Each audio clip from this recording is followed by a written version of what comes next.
Samuel Hargrove never imagined he would uncover human bones when he broke ground for his new barn. It was March of 1891, and the retired railroad laborer had only recently bought a neglected parcel of land roughly 12 miles outside Austin, Texas. The price had been suspiciously low. Its former owner had vanished years earlier, leaving behind a rotting shack and fields so overtaken by weeds and brush that nature had nearly erased all signs of settlement. Samuel didn't ask many questions. After 3 years fighting for the Union, a detail he kept to himself in Texas, he had come south seeking relief from the lung damage he'd suffered during a brutal winter campaign in Virginia. The warm air helped him breathe. The land, isolated yet close enough to town for supplies, offered exactly what he wanted: privacy, quiet, and affordability. The first bone appeared on a Tuesday morning, chalky white against the freshly turned earth. Samuel froze, his shovel suspended in the air. He had stood on the fields of Antietam and Gettysburg,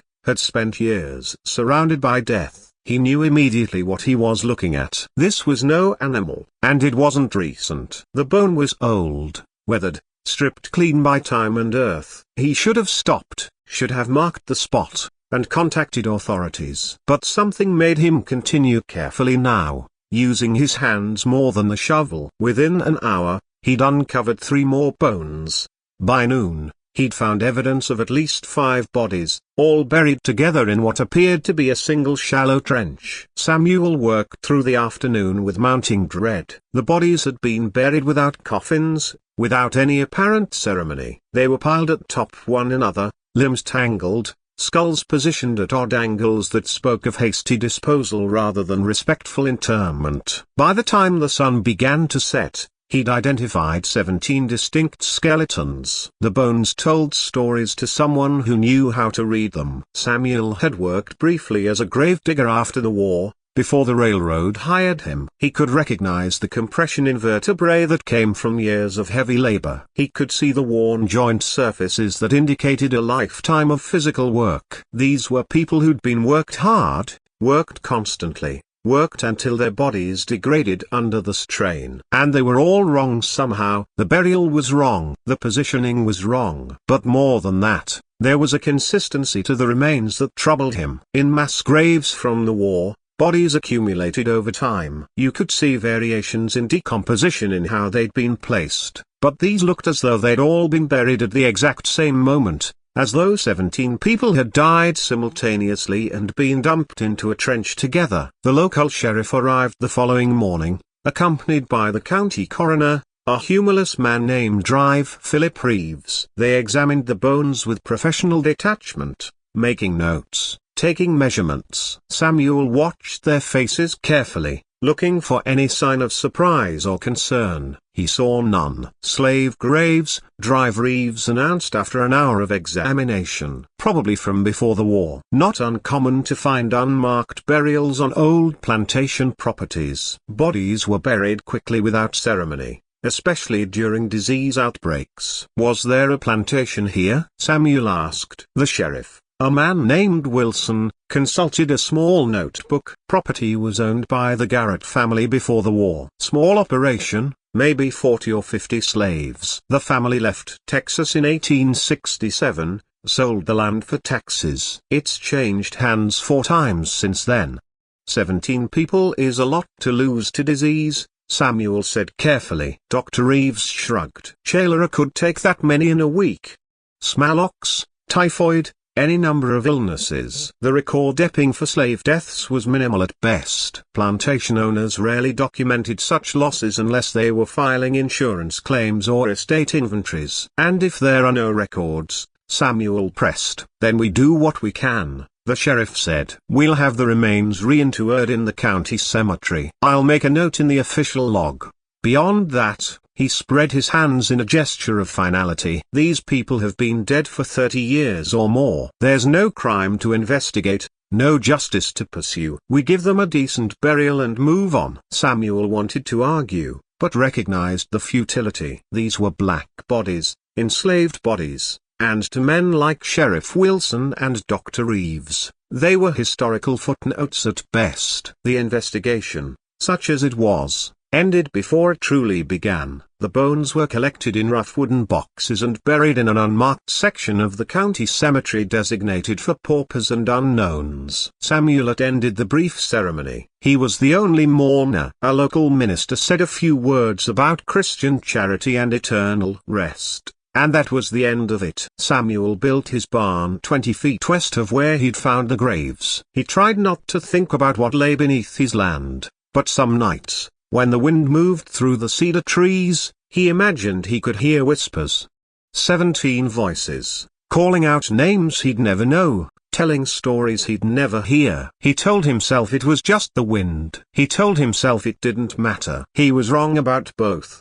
3 years later, in the spring of 1894, a similar discovery was made near Beaumont, Texas, nearly 200 miles southeast of Austin. A cotton plantation that had been subdivided and sold after the war was being developed into residential lots. The new owner, a banker from Galveston named Harold Fitzpatrick, had ambitious plans for the property. He envisioned a neighborhood of modern homes for the city's growing middle class, complete with a central park and ornamental pond. Excavation for the pond began in April. The workers were mostly day laborers, a mix of black and white men, grateful for any employment during an economic downturn. They'd been digging for 3 days when the first skull emerged from the clay-heavy soil. The crew foreman, a man named Cyrus Webb, immediately halted work. Unlike Sheriff Wilson in Austin, Cyrus had no inclination to minimize the discovery.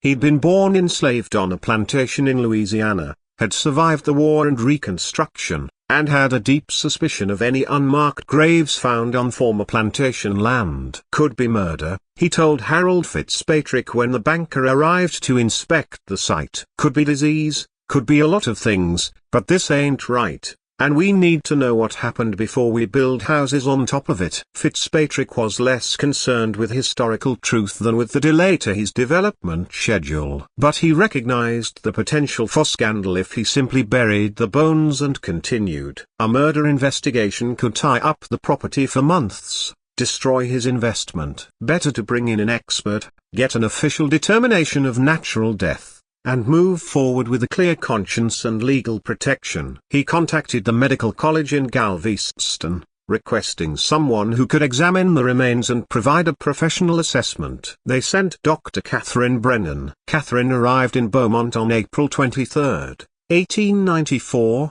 carrying 2 leather cases filled with measuring instruments, chemical testing equipment, and notebooks. She was 31 years old, one of only a handful of female physicians in Texas, and the only one specializing in medical history and forensic analysis. Her reputation was built on meticulous research and a refusal to accept conventional wisdom without evidence. The medical establishment tolerated her barely, because her work was too good to dismiss, and because she focused on historical questions rather than competing for living patients. She made them uncomfortable. This woman who asked difficult questions about bodies that polite society preferred to forget. But she was also useful when someone needed answers that other doctors were unwilling or unable to provide. The excavation site shocked her. By the time she arrived, the workers had uncovered evidence of at least 22 bodies, all buried in a single mass grave approximately 12 feet long and 6 feet wide. The bodies had been laid out in rough rows 3 or 4 deep without coffins or wrapping. There was no evidence of personal effects. No buttons,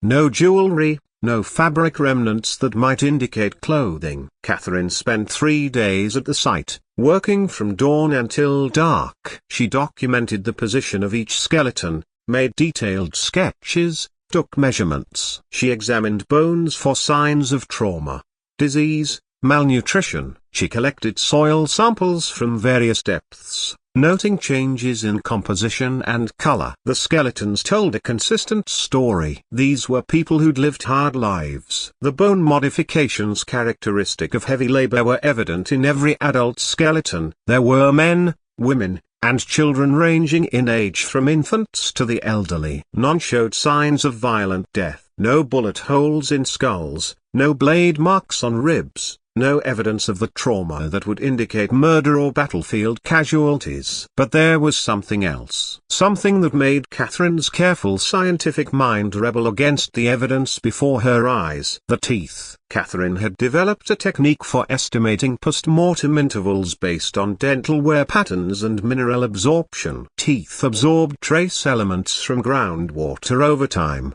creating chemical signatures that could be analyzed. The technique was imperfect, but it could provide rough dates, especially when combined with other evidence like burial depth and soil composition. She extracted small enamel samples from 12 different individuals, enough for a statistically meaningful analysis. She sent the samples to a colleague at the medical college in Galveston, a chemist named Dr. Lawrence Miller, who specialized in mineral analysis. She didn't tell him what she was testing or why, just asked for a complete elemental breakdown of each sample. The results arrived 2 weeks later. Dr. Miller's note was brief. Interesting samples. The mineral profiles are remarkably consistent, suggesting a very narrow time frame for burial. Based on the mineral saturation levels and soil composition data you provided, I'd estimate these remains were interred approximately 3,540 years ago, likely within a span of 24 to 48 hours. The consistency across all samples is unusual. In most historical burials, even mass graves show more variation. Catherine read the note 3 times, her hands trembling slightly.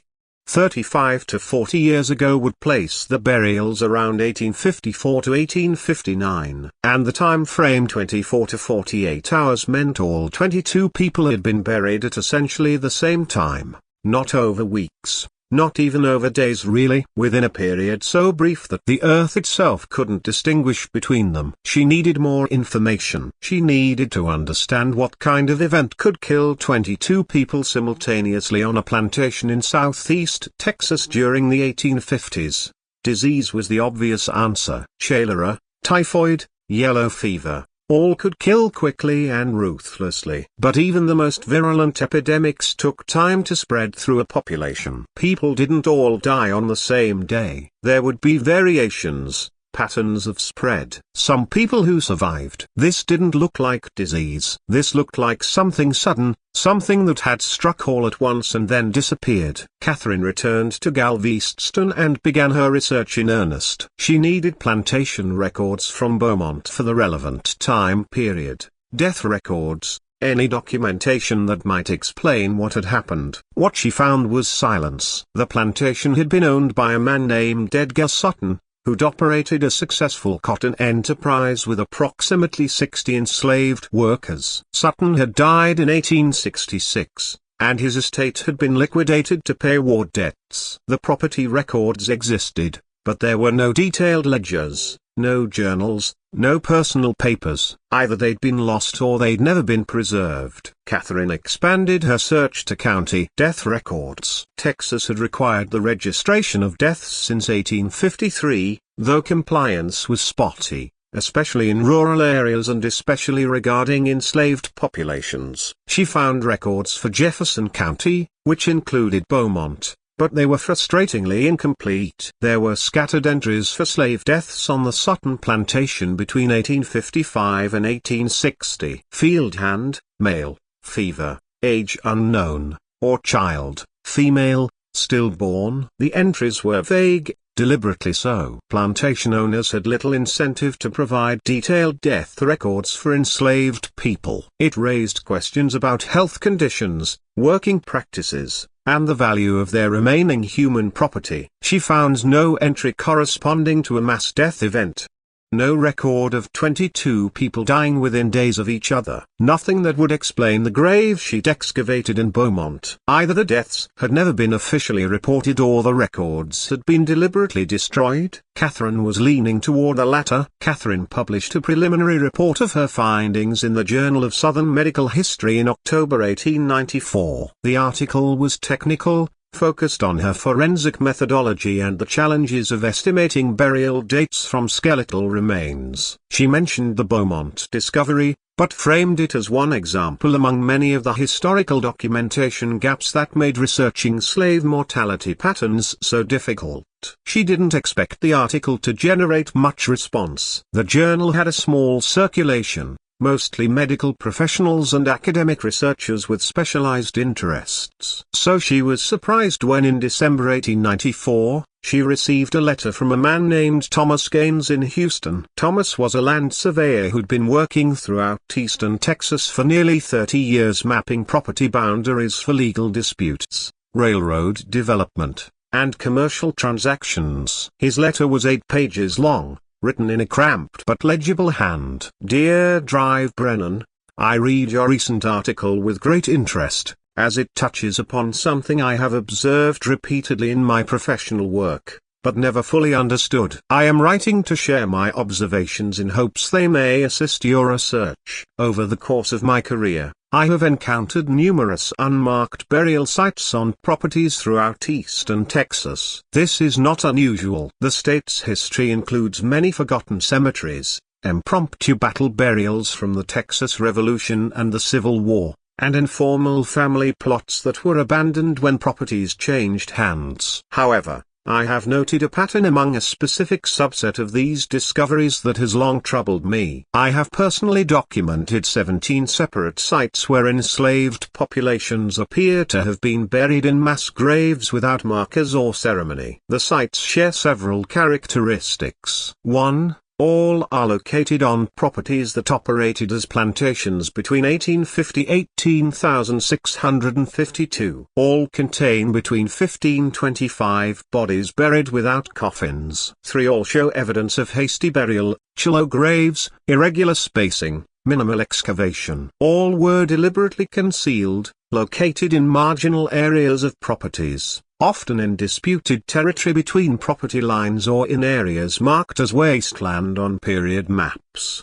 What has always struck me as peculiar is the timing. At 3 of these sites, I was able to measure root growth patterns from trees that had grown through the graves. I am not a scientist, but I understand that tree growth can provide rough chronological data. In all 3 cases, the root patterns suggested the graves dated to approximately the same period, the late 1850s or very early 1860s. I initially dismissed this as coincidence. Many enslaved people died during this period and plantation owners often buried them with minimal ceremony. But after reading your article, particularly your methodology for dating the Beaumont graves, I began to wonder if there might be a connection. I have enclosed maps showing the locations of all 17 sites I have personally documented. I have also included my original survey notes for each site which contain whatever details I was able to observe or record at the time. If my observations can be of any use to your research, please do not hesitate to contact me. I am available to provide additional information or to assist in any field examinations you might wish to conduct. Yours respectfully, Thomas Gaines. Catherine spread the enclosed maps across her study floor. 17 sites scattered across a broad swath of eastern Texas. She marked each location with a pin, then added pins for the Beaumont grave and Samuel Hargrove's discovery near Austin, which she'd learned about through a newspaper clipping a colleague had sent her.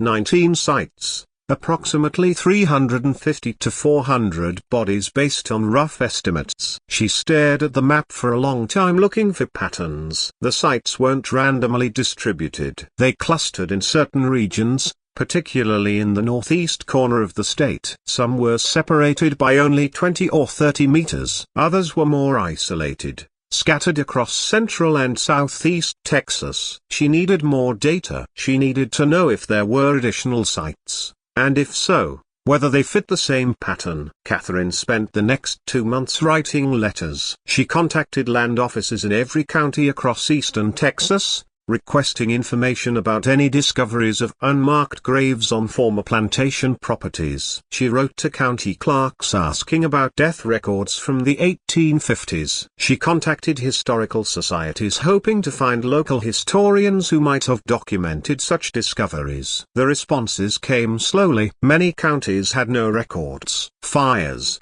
floods, and simple neglect had destroyed their archives. Others reported isolated discoveries that might or might not be relevant. But 6 counties provided information about specific sites that match the pattern. Mass graves hastily buried, no markers dating to the Antebellum period. Catherine added them to her map. 25 sites, 500 or more confirmed dead, all buried the same way.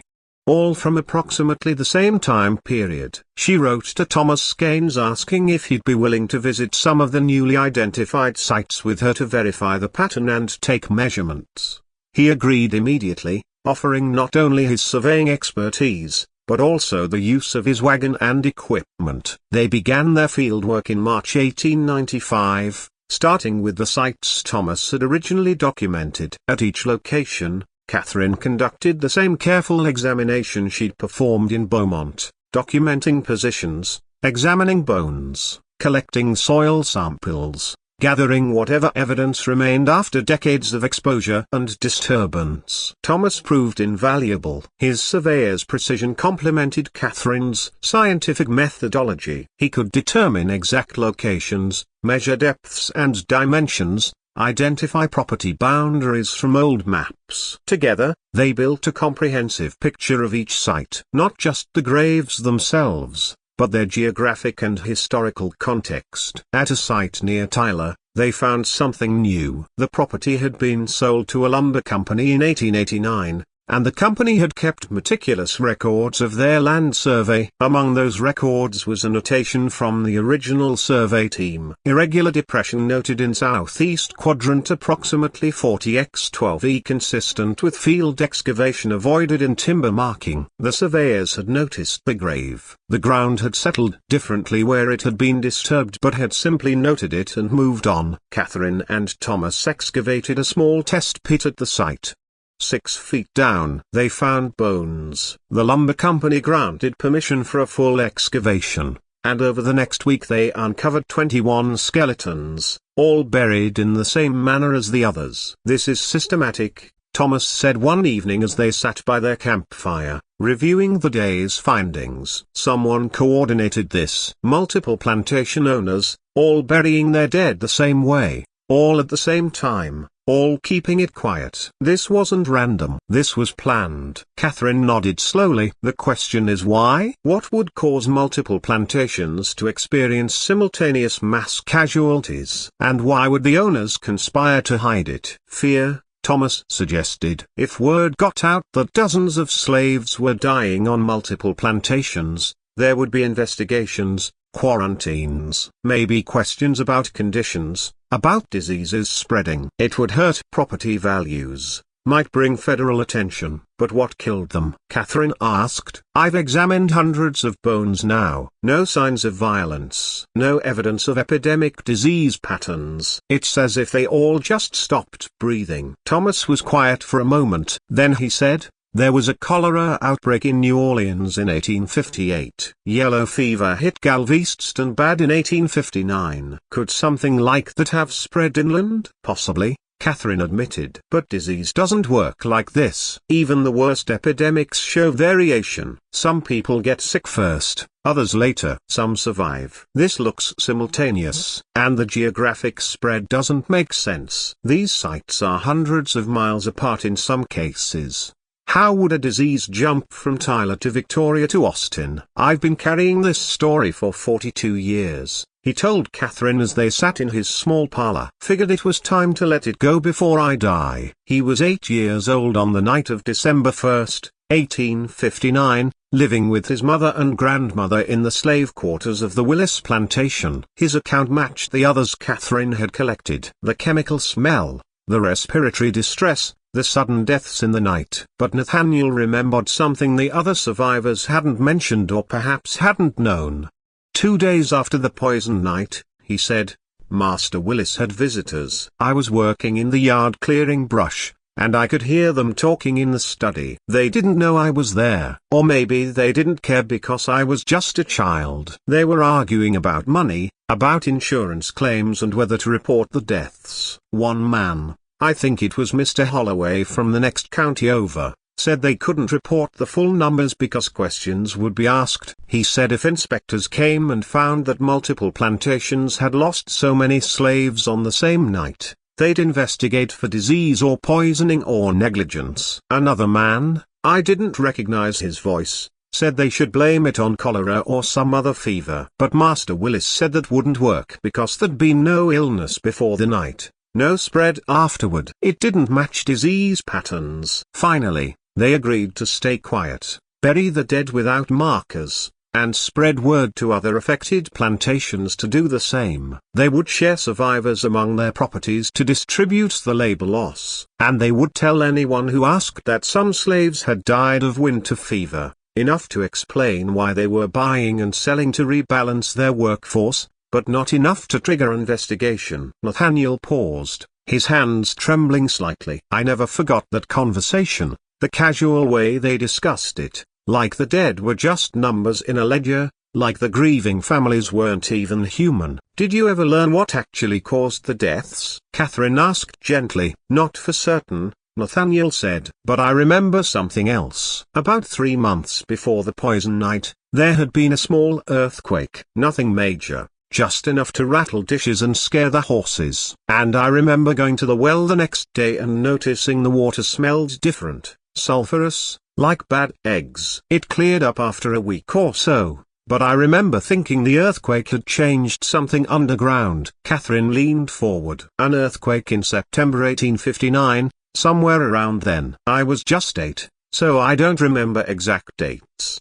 But it was before the first frost, maybe late September or early October. Catherine made careful notes. An earthquake would have created exactly the kind of geological stress Raymond had theorized might trigger gas releases. If there had been seismic activity 3 months before the December event, it could have fractured seal formations, created pathways for gas migration, set up the conditions for the later release. Is there anything else you remember? Catherine asked. Nathaniel was quiet for a long moment, then he said, after they buried our dead, Master Willis gathered all the surviving slaves together. He told us what happened was God's will, that it was punishment for sin, and that we should accept it with Christian humility. Then he said, if anyone spoke about it outside the plantation, they'd be sold away from their families. His voice hardened. That was the worst part, you understand? Not just that they let us die, not just that they buried our people without ceremony, but that they threatened us to keep us quiet. They took our dead and then they took our voices. He looked at Catherine with fierce intensity. That's why I wanted to talk to you, because you're giving us back our voices. You're telling the story they tried to bury. You're saying our dead mattered, that their name should be remembered. Catherine had to wipe her eyes before she could respond. Thank you for trusting me with your story, she said quietly. I promise it will be treated with the respect it deserves. I know it will, Nathaniel said.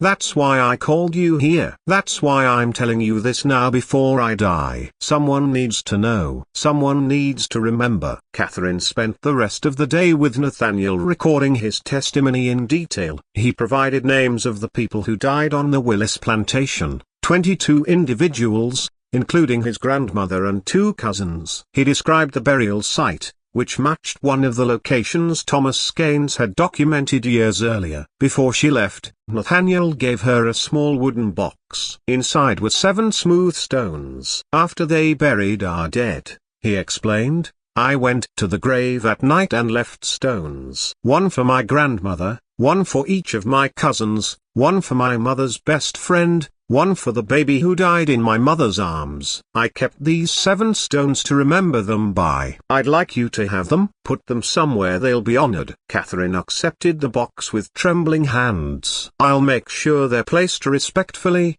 she promised. She returned to Galveston and immediately wrote to Raymond about Nathaniel's testimony. particularly the detail about the earthquake. Raymond confirmed that U.S. Geological Survey records documented a magnitude 4.2 earthquake in northeast Texas on September 28, 1859. "This is the trigger," Raymond wrote back. "The earthquake fractured subsurface formations, creating pathways for gas migration. Over the following weeks, gas accumulated in underground pockets. Then the cold front in early December created pressure changes that forced the gas to the surface through multiple release points. The pieces had finally come together. They had a complete picture. Geological cause, historical documentation, survivor testimony, physical evidence." Catherine and Raymond published a comprehensive monograph in 1902. Bringing together all their research from the previous 7 years. The book was titled The Silent Catastrophe,